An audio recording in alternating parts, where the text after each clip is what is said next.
નમસ્તે મિત્રો, આજે ફરી આપણે ઇંગ્લિશ ગ્રામરમાં ભેગા થયા છીએ. ઇંગ્લિશ ગ્રામરમાં આજે આપણે સિમ્પલ પ્રેઝન્ટ ટેન્સ લઈને આવ્યા છે, એટલે કે સાદો વર્તમાન કાળ. અતિ મહત્વનો આ કાળ છે, કારણ કે આ કાળ સંયોજકમાં પણ આવશે. ઓકે, સંયોજકમાં સાદા ભવિષ્યકાળ સાથે પણ આ કાળ આવશે, એટલે અતિ મહત્વનો કાળ છે. મિત્રો, આપણે એકદમ બેઝિક થી ચાલુ કરીશું અને સારામાં સારા એક્ઝામ્પલ સુધી આપણે જશું, એટલે તમને પરીક્ષામાં ખૂબ કામ લાગે. તો સૌથી પહેલા કાળની શરૂઆત આપણે ઓક્ઝિલરી વર્બ થી કરવાની છે. હું ફરી એકવાર તમને જણાવી દઉં કે ઓક્ઝિલરી વર્બ જ એ કાળની ઓળખાણ છે, બરાબર છે. દાખલા તરીકે લાસ્ટ લેક્ચરમાં આપણે ચાલુ વર્તમાન કાળ જોઈ લો, તો એના ઓક્ઝિલરી વર્બ કયા કયા આવે, તો એમ ઇઝ આર વત્તા V1 ING, બરાબર છે.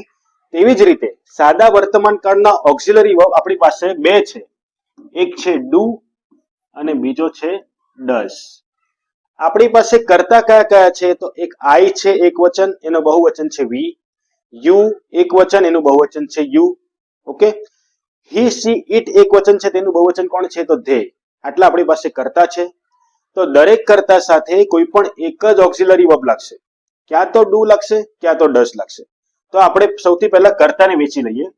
તો ડુ સાથે કયા કયા કર્તા લાગશે, તો એક આઈ લાગશે, યુ સાથે ડુ લાગશે, ધેય સાથે ડુ લાગશે અને વી સાથે ડુ લાગશે. ઓકે, ડઝ કોની કોની સાથે લાગશે, એટલે કે હી સાથે ડઝ લાગશે, સી સાથે ડઝ લાગશે અને ઇટ સાથે ડઝ લાગશે. તો પહેલો સ્ટેપ આપણે ક્લિયર કરી નાખ્યો કે ડુ કોની સાથે લાગે અને ડઝ કોની સાથે લાગે. ઓકે, ક્લિયર છો? બરાબર. ચાલો આપણે સિમ્પલ પ્રેઝન્ટ ટેન્સ ભણવાના છે અને એની સાથે ડુ અને ડઝ ઓક્ઝિલરી વર્બ લાગશે. હવે સિમ્પલ પ્રેઝન્ટ ટેન્સની એક ધ્યાનમાં રાખવા જેવી બાબત છે કે જ્યારે પણ સાદા વાક્ય આવે, આ બરાબર સમજો મિત્રો, સાદા વાક્યો એટલે કે હકાર વાક્યો, બરાબર. સાદા વાક્યમાં ઓક્ઝિલરી વર્બ સ્વતંત્ર દેખાતા નથી. હું તમને સમજાવું, તમે જોજો. આપણે લાસ્ટ લેક્ચર કયો લીધેલો, ચાલુ વર્તમાન કાળ, બરાબર. ચાલુ વર્તમાન કાળનું એક વાક્ય લખું મેં, આઈ એમ પ્લેઇંગ ક્રિકેટ. આ ચાલુ વર્તમાન કાળનું વાક્ય છે. તો એમાં જે ઓક્ઝિલરી વર્બ છે તે આપણે સૌને સ્વતંત્ર દેખાતો છે, પણ સાદા વર્તમાન કાળમાં આ વાક્ય કેવી રીતે બોલાય તે જુઓ. I play cricket. અહીં તમે જોઈ શકો છો કે ઓક્ઝિલરી વર્બ તમને સ્વતંત્ર દેખાતો નથી. ઓકે, તો ઓક્ઝિલરી વર્બ ક્યાં જાય, તો ઓક્ઝિલરી વર્બ જે છે એ ક્રિયાપદની અંદર જતો રહે. એટલે અહીં જે પ્લે લખેલું છે ને, એકચ્યુઅલી એ છે ડુ પ્લસ પ્લે. કેમ ડુ પ્લસ પ્લે? કારણ કે આપણો કર્તા કોણ છે, આઈ, અને આપણે શું જોયું, આઈ સાથે શું લાગે, ડુ લાગે. એટલે આપણે વાક્ય બોલીએ આઈ પ્લે ક્રિકેટ, પણ ખરેખર એ વાક્ય શું હશે ખબર, આઈ ડુ પ્લે ક્રિકેટ. સમજ્યા? ઓકે, તો આ હકાર વાક્ય માટે છે, એટલે બરાબર યાદ રાખજો, હકાર એટલે સાદા વાક્યમાં ડુ ડઝ સ્વતંત્ર દેખાતા નથી. ઓકે, ચાલો.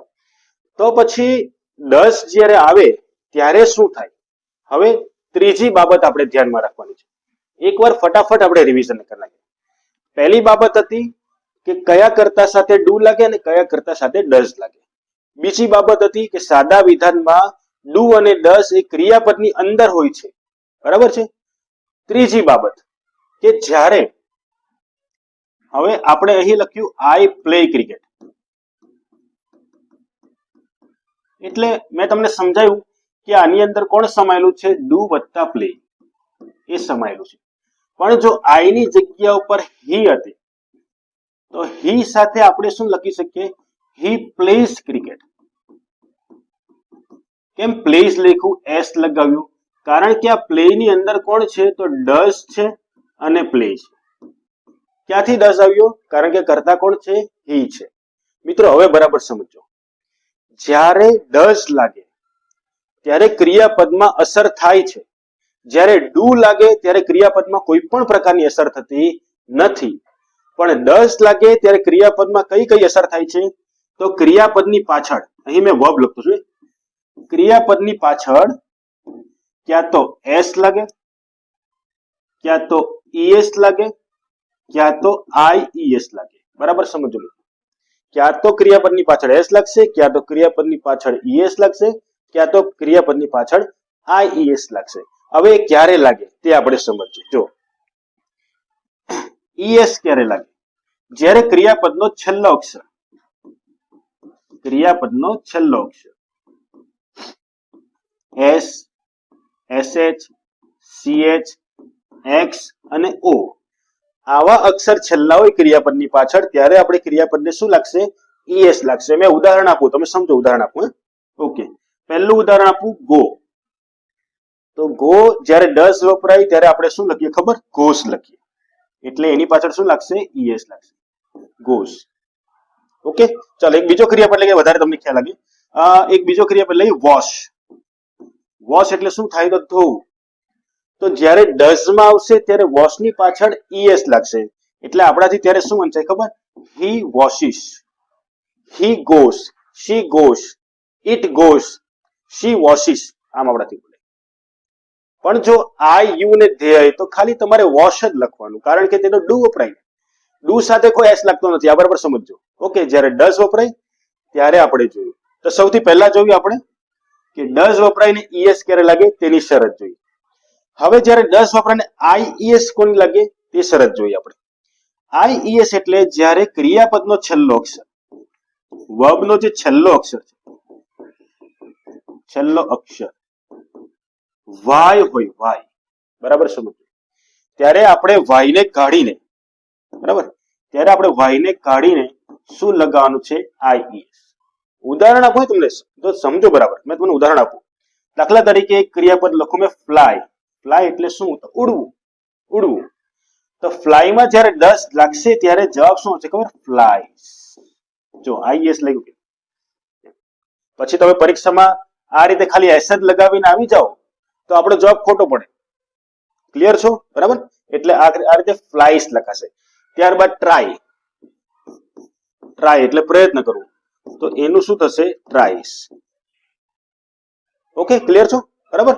ચાલો, તો આ આપણે જોયું આઈઈએસ નો નિયમ. ફરી એકવાર ફટાફટ રિવિઝન કરી નાખીએ. ફટાફટ રિવિઝન કરી નાખીએ એટલે તમને સૌને ખ્યાલ આવે. આપણે બધું સાફ કરી નાખીએ. બરાબર. ચાલો, તો ડઝ ની વાત કરીએ. ડઝ કોની કોની સાથે લાગે? હી, શી અને ઇટ સાથે. ડઝ જ્યારે ક્રિયાપદની અંદર જાય ત્યારે કઈ કઈ શરત લગાવે? ક્યાં તો ક્રિયાપદને એસ લાગે, ક્યાં તો ક્રિયાપદને ઈએસ લાગે, કાં તો ક્રિયાપદને આઈઈએસ લાગે. ઈએસ ક્યારે લાગે? કે ક્રિયાપદનો છેલ્લો અક્ષર, બરાબર, છેલ્લો અક્ષર એસ, એસએચ, સીએચ, એક્સ અને ઓ હોય ત્યારે આપણે શું લગાવવાનું છે? ઈએસ લગાવવાનું છે. આઈઈએસ ક્યારે લાગે? કે છેલ્લો અક્ષર, છેલ્લો અક્ષર વાય હોય, વાય. તો વાય ને કાઢીને આપણે શું લગાવવાનું છે? આઈઈએસ. હવે આમાં જ વાય નો એક બીજો નિયમ છે. જોજો કે ક્યારે આઈઈએસ નહીં લાગે. બરાબર, ક્યારે આઈઈએસ નહીં લાગે? જો વાય ની આગળ સ્વર હોય. અંગ્રેજીમાં આપણી પાસે સ્વર કયા કયા છે? એ, ઈ, આઈ, ઓ અને યુ. આ 5 સ્વર છે. જો વાય ની આગળ કોઈ સ્વર આપેલો હોય ને ત્યારે આપણાથી વાય નીકળશે નહીં. આ સ્વર છે ને ફેવિકોલ જેવું કામ કરશે. એ વાય ને ચોંટાડી રાખશે. દાખલા તરીકે એક ઉદાહરણ લઈએ આપણે. અત્યારે લીધું આપણે પ્લે. જો પ્લે ક્રિયાપદ છે, એનો છેલ્લો અક્ષર કોણ છે? વાય છે. પણ એની આગળનો અક્ષર તમે જુઓ શું છે? સ્વર છે. તો આવા સંજોગોમાં વાય નીકળશે નહીં. ત્યારે તમારે માત્ર પાછળ શું લગાવવાનું? એસ લગાવવાનું. ઓકે, બીજું એક ઉદાહરણ લઈએ, સ્ટે. સ્ટે જો તમે, તો સ્ટે માં બી છેલ્લે વાય છે. તો એ વાય ને કાઢીને આઈએસ નથી લગાવવાનું. કેમ? કારણ કે વાય ની આગળ કોણ છે? તો સ્વર છે. એ વાય ને પકડી રાખશે. એટલે માત્ર તમારે શું લગાવવાનું છે? એસ લગાવવાનું છે. મિત્રો સમજ પડતી છે તમને બધાને? ઓકે, તો અહીં એસ લાગશે. હવે જે બાકીના જેટલા પણ વર્બ છે એને શું લાગશે? એસ લાગશે.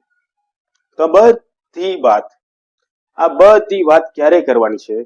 જ્યારે તમારો કરતા હી, સી, ઇટ હોય ત્યારે. જ્યારે તમારો કરતા આઈ, વી, યુ અને ધે જોઈને ત્યારે કોઈ એસ, ઈએસ, આઈએસ આપણે લગાવવાનું નથી. ઓકે, સમજ્યા? જરા પણ કન્ફ્યુઝ ન થતા, જરા પણ કન્ફ્યુઝ ન થતા. આપણે ઘણા બધા ઉદાહરણ જોવાના છે. ઉદાહરણ જોશું ને એટલે તમને ખ્યાલ આવી જશે. ઓકે, ચાલો આગળ વધીએ. આપણે નેક્સ્ટ પેજ પકડીએ. તો નેક્સ્ટ પેજ થી આપણે ઉદાહરણ જોવાના છે અને ઉદાહરણની સાથે સાથે નિયમો પણ જોવાના છે કે ક્યારે આપણો સાદો વર્તમાન કાળ લાગે. તો સૌથી પહેલો નિયમ છે આપણી સામે કે ક્યારે વર્તમાન કાળ લાગે. તો કાળ દર્શક શબ્દ. જો કાળ દર્શક શબ્દ ચાલુ વર્તમાન કાળમાં પણ આપણે કાળ દર્શક શબ્દ જોઈલા. કાળ દર્શક શબ્દ બધા જ કાળમાં આવશે. જો અલગ અલગ બધા કાળના પોતાના અલગ અલગ કાળ દર્શક શબ્દ આવશે. જો આવી ખાલી જગ્યા પૂછાય ને તો એકદમ ઈઝી ખાલી જગ્યા કહેવાય, કારણ કે હિન્ટ આપણને મળી ગઈ. ઓકે, ચાલો તો કયા કયા કાળ દર્શક શબ્દો છે? એક તો છે ડેલી, ઓફન, ત્યારબાદ seldom, always, usually, hardly, every day, every week, every month, આ બધા શબ્દો. Scarcely, barely, generally, frequently, ever, never, rarely, આ બધા શબ્દો એ કોના કાળ દર્શક શબ્દ છે? તો સાદા વર્તમાન કાળના. કેમ? કારણ કે સાદો વર્તમાન કાળ એટલે શું? રોજબરોજની ક્રિયા એ દર્શાવે. ચાલુ વર્તમાન કાળ શું દર્શાવે? હાલમાં એ ક્રિયા શું છે? ચાલુ છે. સાદો વર્તમાન કાળ શું બતાવે? કે જે ક્રિયા એ ક્યાં તો દરરોજ થઈ રહી છે, ક્યાં તો નિયમિત થઈ રહી છે, દર 2 મહિને થઈ રહી છે, દર વર્ષે થઈ રહી, દર સદીએ થઈ રહી છે, ટૂંકમાં વારંવાર થઈ રહી છે. તો આવા સંજોગોમાં આપણે કયો કાળ બતાવવાનો છે? તો સાદો વર્તમાન કાળ. ડુ અને ડસ લગાવવાનું છે. ઓકે, ક્લિયર છો? બરાબર, ચાલો તો આપણે ખાલી જગ્યા ક્લિયર કરીએ. સૌથી પહેલી ખાલી જગ્યા છે આઈ ઓફન. જો અહીંયા શબ્દ મળી ગયો આપણને. ઓફન નો અર્થ શું થાય? વારંવાર. બરાબર છે. આઈ ઓફન પછી બ્લેન્ક આપી છે to my cousin at night. અહીંયા આપણો ક્રિયાપદ કોણ છે? તો કોલ. હવે આપણે આવી ખાલી જગ્યા સ્ટેપ બાય સ્ટેપ ક્લિયર કરવાની છે. જો પહેલા ખાલી જગ્યામાં થોડી વાર લાગશે પણ પછી તમારી સ્પીડ પકડાઈ જશે. જો સ્ટેપ બાય સ્ટેપ એટલે સૌથી પહેલા શું જોવાનું? તમારે જે પણ ખાલી જગ્યા આપેલી હોય એમાં કોઈ કાળ દર્શક શબ્દ છે તો છે તો એને પહેલા ટીક કરી નાખો. તો અહીં આપણો કાળ દર્શક શબ્દ છે. એના પરથી મારો કાળ કન્ફર્મ થઈ ગયો કે કયો કાળ છે? તો સાદો વર્તમાન કાળ. એટલે મારે હવે ડુ કાં તો ડઝ વાપરવાનું. તો સૌથી પહેલા કર્તાને પૂછો કે કર્તાને ડુ જોઈએ છે કે ડઝ જોઈએ છે? તો અહીં આપણો કર્તા કોણ છે? આઈ. આપણે સૌને ખબર છે કે આઈ સાથે કયો ઓક્સિલરી વર્બ આવશે? ડુ. અને જ્યારે પણ ડુ વપરાય ત્યારે સમજવાનું કે ડુ એ પૂરેપૂરો ક્રિયાપદની અંદર સમાઈ જાય, એટલે ક્રિયાપદને કોઈ પણ જાતની અસર કરતો નથી. જ્યારે ડઝ છે એ ક્રિયાપદમાં સમાવા જાય છે. જો ડઝ ની સ્પેલિંગ બી મોટી, DOES, તેની સ્પેલિંગ બી મોટી, ક્રિયાપદની અંદર સમાવાની ટ્રાય કરે પણ એનું પૂંછડું દેખાઈ જાય. એટલે પૂંછડું એટલે કોણ? S, ES, IES, આ પૂંછડું દેખાઈ જાય. ઓકે, ચાલો તો આઈ સાથે શું વપરાશે? આપણો ડુ વપરાશે. ડુ ક્રિયાપદમાં પૂરેપૂરો જતો રહી. એટલે અહીં આપણો ક્રિયાપદ કોણ છે? કોલ.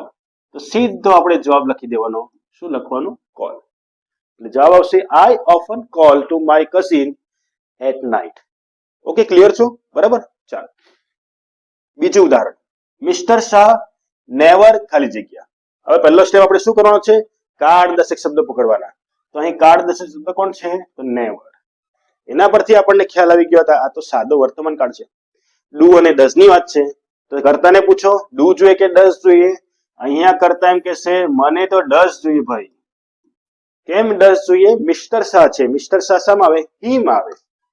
તો હવે આપણું કાર્ય વધી ગયું. ડઝ આવ્યો એટલે ક્રિયાપદની પાછળ કાં તો એસ લખશે, કાં તો ES લખશે, કાં તો IES લખશે. તો હવે ક્રિયાપદને પકડીએ કે એને શું જોઈએ? પૂછી લે ક્રિયાપદને. ક્રિયાપદ આપણું શું છે? સ્મોક. એનો છેલ્લો અક્ષર શું છે? E છે. ચાલો પેલા ES લાગે તો કયા હતા? S, SH, CH, X અને O. એની પાછળ ES લખતા હતા. એ રૂલ તો નીકળી ગયો. Y તો મળે જ એટલે IS લાગવાનો નથી. એટલે સિમ્પલ શું લખશે? S લખશે. એટલે જવાબ શું આવશે ખબર આપણો?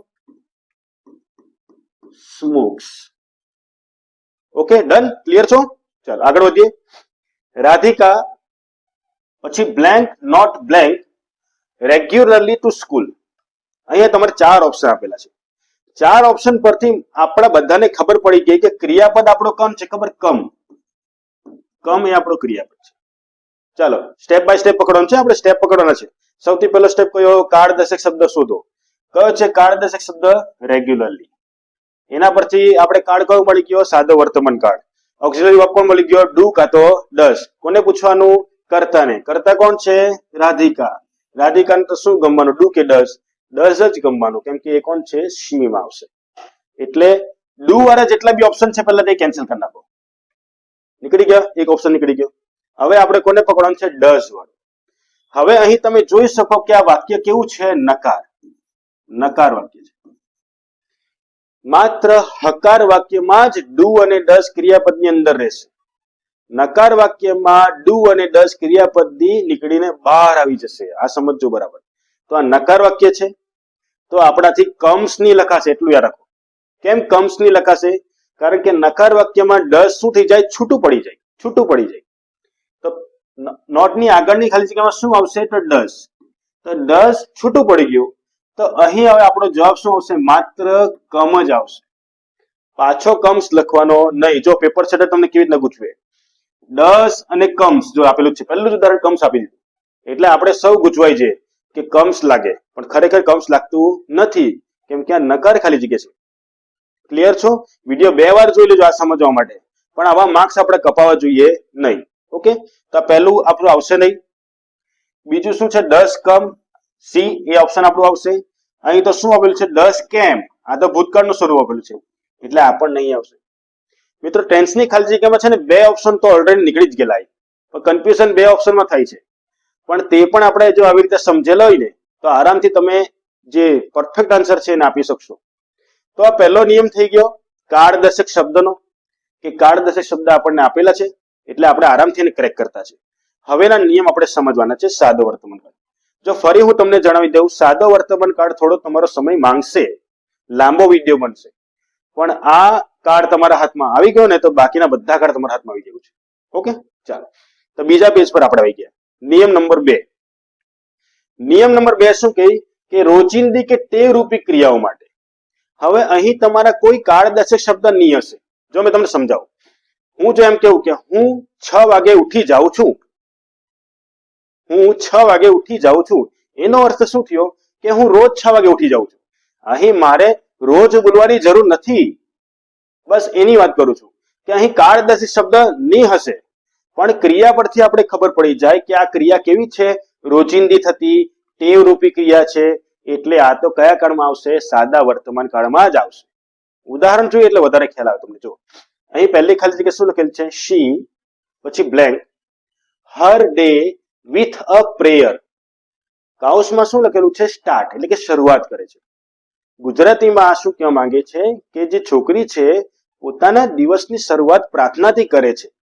હવે અહીં મેં દરરોજ લખવાની કઈ જરૂર નથી, આપણે સિમ્પલ ખબર પડી જાય છે કે એ રોજ પોતાની શરૂઆત શાનાથી કરે છે? પ્રાર્થનાથી કરે છે.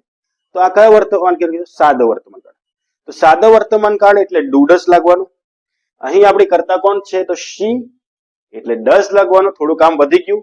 S E S I E S વાળું. ક્રિયાપદને પૂછી કાઢો. ક્રિયાપદનો છેલ્લો અક્ષર કોણ છે? ટી છે, એટલે સિમ્પલ એ તો ખાલી એસ જ લાગશે, એટલે આપણો જવાબ શું આવશે? સ્ટાર્ટ્સ. સ્ટાર્ટ્સ. ઓકે, ચાલો બીજી ખાલી જગ્યા. વી પછી બ્લેન્ક લંચ એટ 1 PM. અમે બપોરે 1 વાગે લંચ કરીએ છીએ. જો એમાં રોજ મૂકવાની શું જરૂર છે? તો રોજિંદી ક્રિયા થઈ ગઈ. ઓકે, ચાલો તો સાદો વર્તમાન કાળ છે, ડુ ડઝ લાગશે. અહીં વી છે એટલે શું લાગવાનું? ડુ. જ્યારે પણ ડુ લાગે એટલે ખાલી જગ્યામાંથી ક્રિયાપદને ઉચકી લેવાનો, બેઠો જવાબ મૂકી દેવાનો. કેટલું ઈઝી પડી જાય. તો અહીં ટેક છે એટલે સીધું એ શું લખવાનું? ટેક. એટલે we take lunch at 1 PM. ત્રીજું ઉદાહરણ લઈએ, માય મધર પછી બ્લેન્ક ક્લોથ્સ હર સેલ્ફ, કે મારા મમ્મી જે કપડાને ધોવાનું કામ કરે છે પોતાની જાતે ધોય છે. હવે રોજની વાત થોડી, આમ થોડું કહીએ રોજ ધોય છે, સિમ્પલ વાત છે, સમજ પડી જાય. આપણે માણસ છીએ, સમજ પડી જાય કે મારી મમ્મી પોતાના કપડા જાતે ધોય છે, તો રોજ જ જાતે ધોવાના કે નહીં? ઓકે, એટલે કયો કાઢવાનો? સાદો વર્તમાન કાળ. ડુ ડઝ લાગવાનું. અહીં માય મધર છે એટલે કે શી માં આવશે. શી માં આવશે એટલે લાગશે ડઝ, કામ વધી જવાનું છે. અહીં છે વોશ. હવે વોશ નો છેલ્લો અક્ષર કોણ છે? એસએચ. જો બરાબર. નિયમ નંબર 2, જ્યારે એસએચ લાગે ત્યારે આપણે શું લગાવવાનું? તો ઈએસ લગાવવાનું. તો અહીં આપણો જવાબ શું આવશે ખબર? વોશિશ. ઓકે, ચાલો ચોથી ખાલી જગ્યા. આ ખાલી જગ્યાનો જવાબ તમારે મને કમેન્ટ બોક્સમાં આપવાનો છે. ઓકે, હું રાહ જોઈશ, તમારે કમેન્ટની રાહ જોઈશ. આપણે કમેન્ટ બોક્સમાં તમે જવાબ આપે કે નહીં આપે આપણે જોઈ લઈએ. ઈઝી જ છે, આરામથી તમને આવડી જશે. ઓકે, ચાલો તો આ બીજો નિયમ છે. હવે આપણે ત્રીજો નિયમ લઈએ. ફટાફટ પહેલા 2 નિયમ રિવિઝન કરી નાખીએ. પહેલો નિયમ કાળદર્શક શબ્દો. આરામથી આવડી જાય. બીજો નિયમ, રોજિંદી ટેવરૂપી ક્રિયા એના પ્રમાણે પણ કાર્ડ શબ્દ આપેલા હશે નહીં. ત્રીજો નિયમ, ભાવ કે લાગણી દર્શાવવા. બરાબર સમજો, આપણો ભાવ કે આપણે કોઈના પ્રત્યેની લાગણી દર્શાવવાની હોય ત્યારે પણ આપણે સાદો વર્તમાન કાઢવા પડે. ઉદાહરણ તરીકે જોઈ શકો, માય મધર પછી બ્લેન્ક મી લોટ લવ. હવે માતા મને ખૂબ પ્રેમ કરે છે. આ શું બતાવે છે? મારી માતા મને ખૂબ પ્રેમ કરે છે. એ કઈ એક દિવસની વાત થોડી છે, તો હંમેશાની વાત છે યાર, હંમેશાની વાત છે. એવું થોડી કે આજે પ્રેમ કરે, કાલે નથી, પરમ દિવસ પાછો પ્રેમ કરે છે, એવું નહીં આવે. બરાબર, ઓકે. એટલે માય મધર બ્લેન્ક પછી મી લોટ, અહીં ક્રિયાપદ કયો છે તો લવ. બરાબર, અહીં માય મધર છે એટલે કોણ છે તો શી માં આવે. શી સાથે શું લાગે? ડસ લાગે. એટલે લવ ની પાછળ શું લાગશે? માત્ર એસ. હવે આપણે થોડી સ્પીડ વધારીએ, કારણ કે બધી ખાલી જગ્યાઓ મેં એસ લાગે, યસ લાગે, મેં ધીમે ધીમે સમજાયું. હવે આપણે થોડી સ્પીડ વધારીએ. બરાબર, ચાલો. આઈ પછી બ્લેન્ક વેરી ટાયર્ડ, ખૂબ થાક અનુભવું છું. જો અનુભવવાની વાત આવી, થાકી ગયાની વાત આવી. બરાબર છે.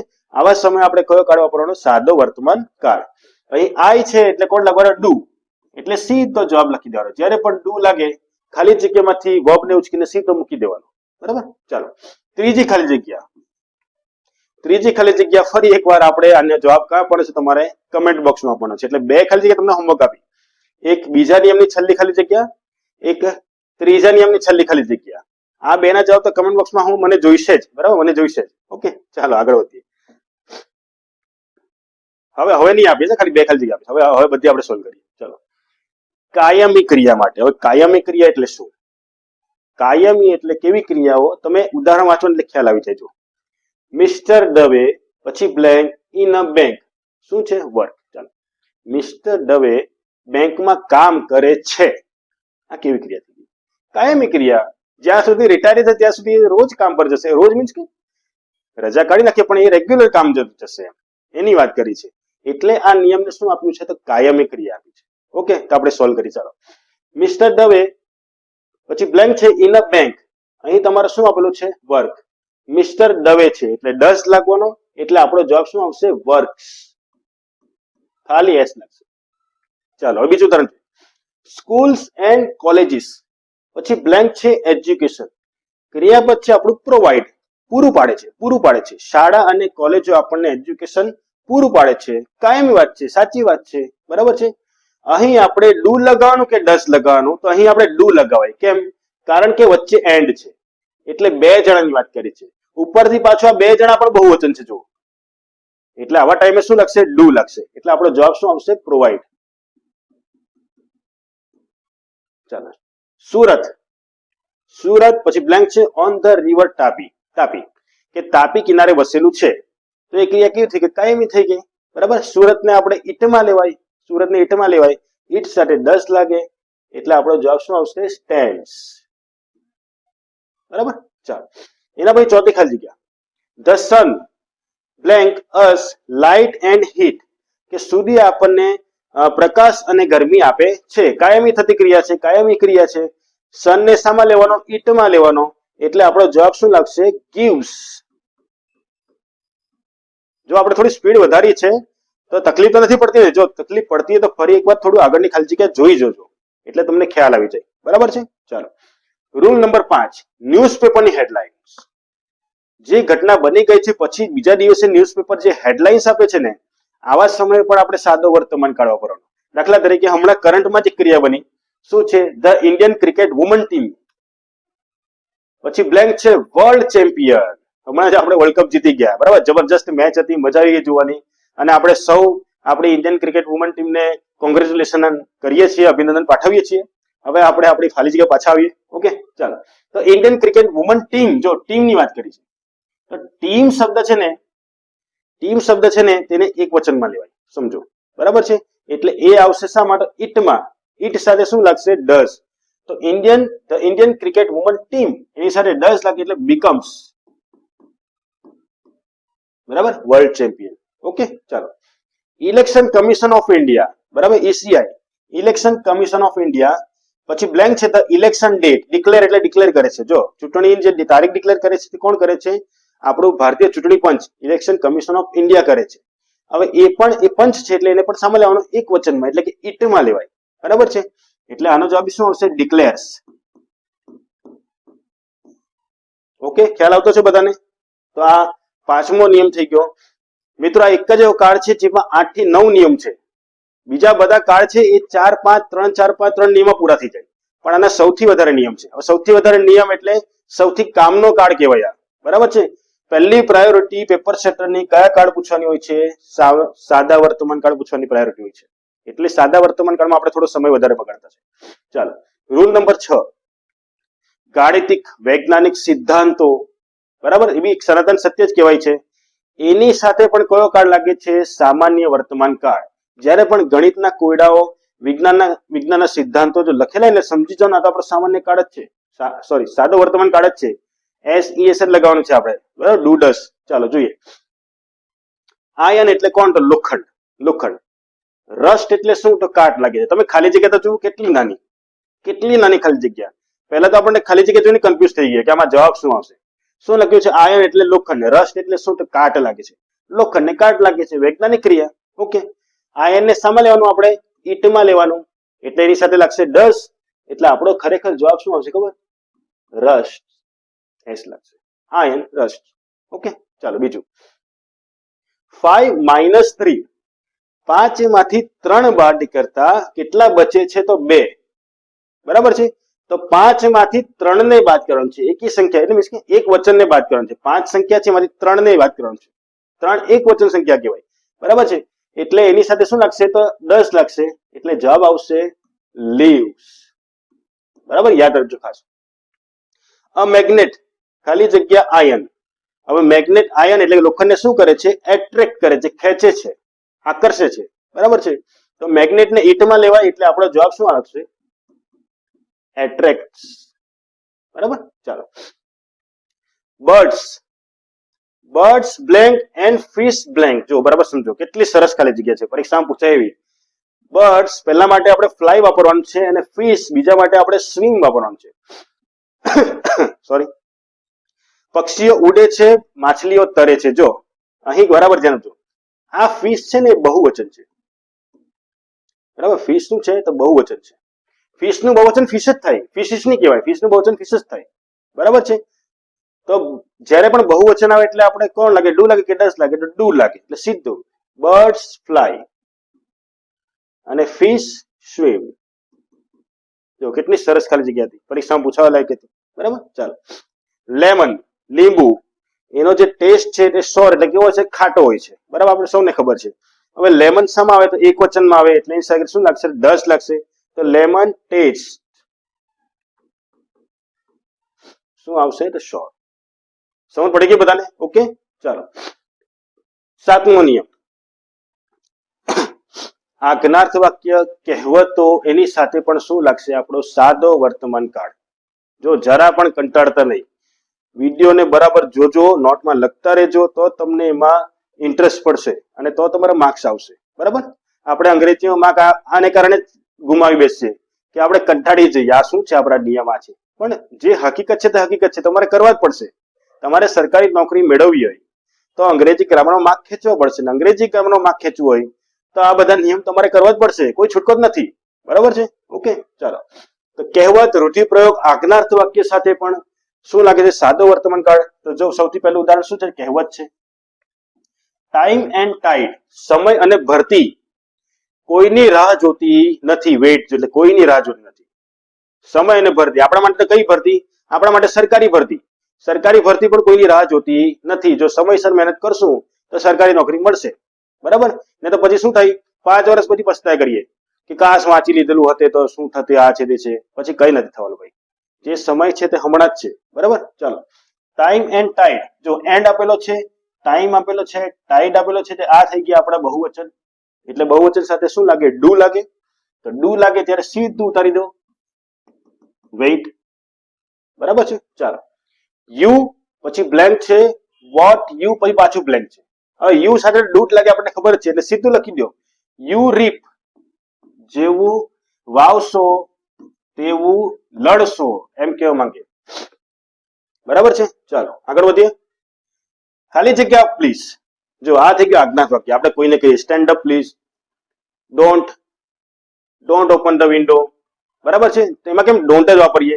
આપણે ડઝન્ટ કેમ કોઈ દિવસ બોલાય? ડઝન્ટ ઓપન ધ વિન્ડો નહીં બોલાય. જો જ્યારે આજ્ઞાત વાક્ય આવે ને ત્યારે તો સમજી લો કે સાદો વર્તમાન કાળ છે જ, પણ હજુ એક નિયમ અંદર એડ કરો.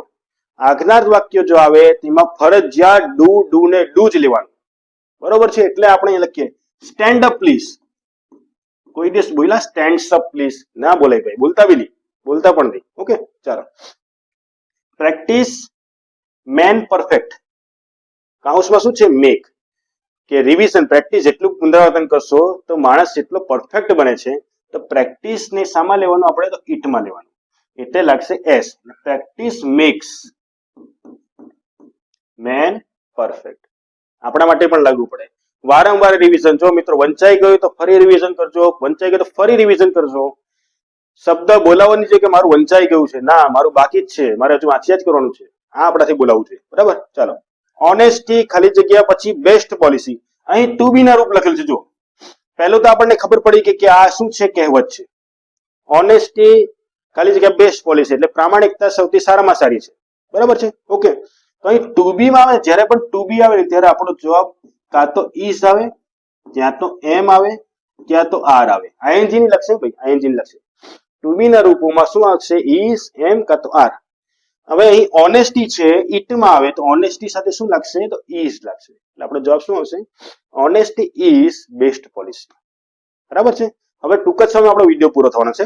બરાબર, ચાલો આગળ વધીએ. હવે આપણે જોઈએ નિયમ નંબર 8. ચોક્કસ આયોજિત ક્રિયા ઘટના જે નજીકના ભવિષ્યમાં થનાર છે. જો સમજો બરાબર, ભવિષ્યમાં થનાર છે. હવે આપણે તો નેક્સ્ટ વીક ને એવું બધું લખેલું હોય ને એટલે આપણે શું વિચારીએ ખબર? આમાં તો જવાબ વિલ અને સેલ આવવાનો જ છે. પછી આપણે ઓપ્શન જોઈને એટલે ચોંકી જઈએ કે વિલ સેલ નો ઓપ્શન જ નહીં કોઈ. આવા સમય યાદ રાખજો કે નજીકના ભવિષ્યમાં જે ક્રિયા ચોક્કસ થવાની છે, આયોજિત ક્રિયા. સમજો આયોજન થયેલું છે કે આટલી તારીખે અથવા તો આ આગલા રવિવારે આ મેળો શરૂ થવાનો છે, આગલા રવિવારે આ સેમિનાર ભરાવાનો છે. સમજો આ ચોક્કસ આયોજિત ક્રિયા છે. આવા સમયે પણ આપણે સાદો વર્તમાન કાળ વાપરી શકીએ. ઉદાહરણ જોઈએ. યોર એક્ઝામ, પછી બ્લેન્ક છે, નેક્સ્ટ મંડે સ્ટાર્ટ. તમારી પરીક્ષા આવતા સોમવારથી શરૂ થાય છે. જો આયોજન થઈ ગયું છે, સોમવારથી ચાલુ થવાની છે. બરાબર, આવા સમયે પણ આપણે સાદો વર્તમાન કાળ વાપરી શકીએ. તો યોર એક્ઝામ, એક્ઝામ શામાં આવે? તો ઇટમાં આવે. એટલે એની સાથે શું લાગશે? ડઝ લાગશે. એટલે સ્ટાર્ટ્સ. બરાબર, ચાલો. Our school. જો અવર સ્કૂલ પછી બ્લેન્ક છે ભાઈ, ટુમોરો લખેલું છે. બરાબર, ક્રિયાપદ શું છે? રીઓપન. જો રીઓપન એટલે ઓપન કેવું ને? ઓપન. ઓપન એટલે સ્કૂલ બનીને પહેલી વાર ખુલતી ને તેને ઓપન શબ્દ બોલાય. રીઓપન એટલે શું? વેકેશન પૂરતી બંધ થઈ છે અને પાછી શરૂ થાય છે. પાછી વેકેશન પૂરતી બંધ થાય છે, પાછી શરૂઆત થાય છે. આવા સમયે આપણે કયો શબ્દ વાપરવાનો? કઈ ક્રિયા વાપરવાની? રીઓપન. આ બરાબર ધ્યાન આપજો. બરાબર, તો અવર સ્કૂલ ખાલી જગ્યા ટુમોરો, તો શું આવશે? તો રીઓપન. ચાલો. The festival of Dang. બરાબર, ડાંગનો જે ફેસ્ટિવલ છે, બરાબર છે, માર્ચમાં મોટે ભાગે આવે છે. ફેસ્ટિવલ ઓફ ડાંગ ખાલી જગ્યા the day after tomorrow. The day after tomorrow એટલે શું? તો પરમ દિવસથી શરૂ થાય છે. તો ધ ફેસ્ટિવલ એકની વાત કરી છે એટલે આ શું લાગશે? ઇટમાં આવશે. ઇટ સાથે શું લાગશે? ડઝ લાગશે. એટલે અહીંયા પણ આપણો જવાબ શું આવશે? સ્ટાર્ટ્સ. Okay, done. બરાબર છે, ચાલો. નવમો નિયમ, છેલ્લો નિયમ આપણે જોઈએ. અમુક ચોક્કસ સમયે પુનરાવર્તન થતી ક્રિયા. Very most IMP. અહીં તમને શબ્દો આપેલા છે. કેવા શબ્દો આપેલા છે ખબર? આવા જો. Once in a month, thrice in a week, twice in a day. જો એક દિવસમાં 2 વાર, અઠવાડિયામાં 3 વાર, મહિના 5 વાર, વર્ષમાં 10 વાર. આવા બધા શબ્દો સીધા ગિફ્ટ તરીકે તમને આપી દે. લેવો, હવે ઓળખો કયો કાળ છે. આ તકને પકડી લેવાની. આવા શબ્દો આપશે, કાળ શબ્દો જ કહેવાય. આવા શબ્દો આવે એટલે આપણે ખબર પડી જવી જોઈએ કે આ તો ભાઈ આપણો સાદો વર્તમાન કાળ છે. ડુ ડસ વાળો સીધો એકમાં આપણા ખિસ્સામાં મૂકી દેવાનો. બરાબર છે, ચાલો. એટલે માય ફાધર, હીમાં આવશે. વિઝિટ નું શું થઈ જશે? વિઝિટ્સ. ઓકે, ચાલો. આઈ એટલે ડુ માં આવશે એટલે સીધું આપણે શું લખી દેવાનું? તો go. I go library thrice in a week. પરીક્ષા આવે ત્યારે રોજ જવું પડે, ત્યારે થ્રાઇસ ઇન અ વીક ની જગ્યા પર શું થઈ જાય? ડેલી થઈ જાય. બરાબર છે, અને પરીક્ષા નહીં હોય ત્યારે ડેલી બી નીકળી જાય, થ્રાઇસ ના વીક બી નીકળી જાય. પછી તો આપણે લાઇબ્રેરી પાસે જોઈએ જ નહીં. ઓકે ઓકે, ચાલો ચાલો આગળ વધીએ. ચાલો, તો આ આપણો સાદો વર્તમાન કાળ આપણે અહીં પૂરો કરીએ. આપણે વિડીયો પણ પૂરો કરીએ. બહુ લાંબો વિડીયો થઈ ગયો છે, તમને કંટાળો પણ આવતો હશે, બરાબર. તો નેક્સ્ટ ટાઈમ આપણે બીજા કાળ સાથે મળીશું. આપણા ટેન્સની સિરીઝ આપણે ચાલુ રાખીશું, એટલે તમે પરીક્ષા સુધીમાં આરામથી બધું ઇંગ્લિશ પૂરું કરી નાખો અને માર્ક્સ તમે કવર કરી નાખો. ઓકે મિત્રો, જય હિન્દ.